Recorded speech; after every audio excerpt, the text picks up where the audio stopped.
I was a Cub Scout. I was a Weeblo Scout. I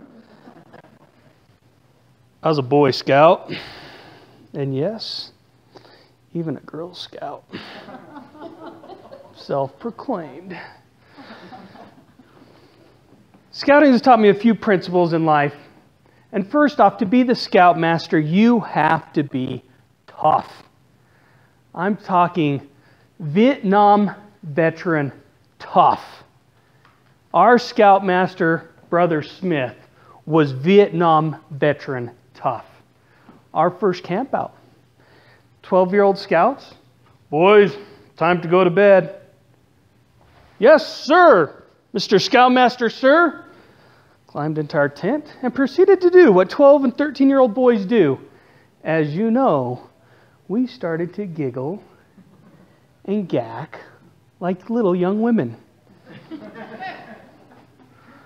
Boys, lights out. Yes, sir, Mr. Scoutmaster, sir. Past about 3 minutes is all we had of reprise of our quietness, and we start giggling again. Boys, I'm going to pull you out of that tent. I don't care what you're wearing. One more peep at it. Peep! I did not know a Scoutmaster could pull a boy through the tent without unzipping the door. I was smart enough to be in at least my shorts. My buddy was in his boxers. The other guy had a shirt on. You sleep warmer when you're naked. He lined us up. Single file. March! Where are we going, sir? Oh, I'm going to tell you something. I'm going to tell you this once. Yes, sir? I was in Vietnam and we had a guy that talked a lot. When he exposed us to the commies, we shot him. Okay. This persisted for 5 miles. Barefoot, asphalt. That's when Scoutmasters were tough. Fast forward a little bit with Mr. Scoutmaster Smith, and he's going to take us on a winter camp out. Boys, I'm telling you, it's cold outside. Don't get frostbite. Don't lose your fingers. Yes, sir. And remember what I said about talking. I don't want to hear any whining. Yes, sir. Now, before I go further into that story, I have to make a little confession. I am a chicken. I mean, I'm a capital C-H-I-C-K-E-N. That's the way we spell chicken. Or R-O-S-C-O-E. I was the scout chicken. And they thought it was pretty funny to tease me.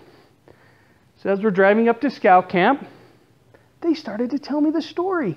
I don't know if you guys are familiar with this story, but up Little Cottonwood Canyon, there was a bad avalanche, a rock slide, and it killed a family, except one boy who lived. And somehow he lived and had cloven feet to run over the top of all these rocks.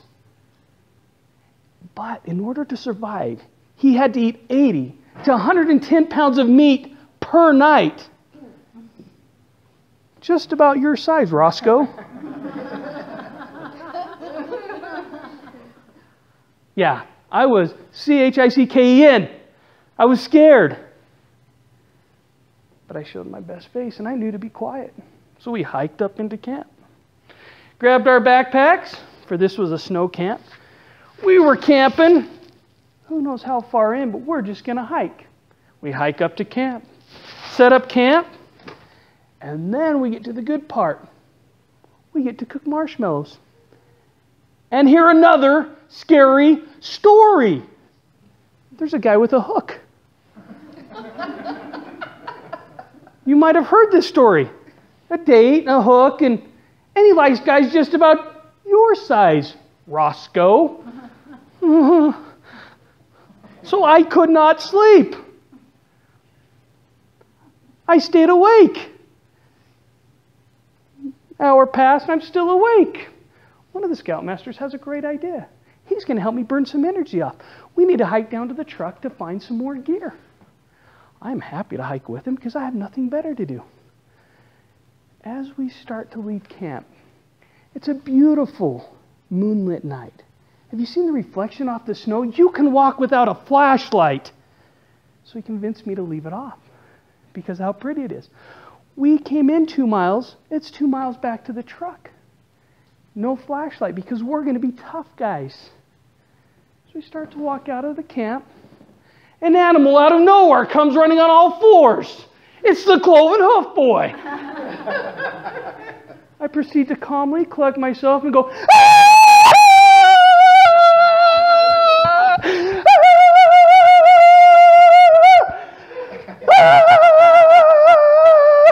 I jump on his hood and I keep screaming, "Ah!"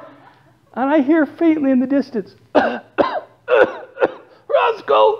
it was just me." He had jumped out. I proceeded to crack 3 ribs in my effort to vanish from the cloven hoof boy. But I did learn 2 things. If you scream like a little girl and you make a lot of noise, even as the scoutmaster, you can scare a doe away from your camp. That's a story for another day. And the second, even a chicken can become an Eagle Scout.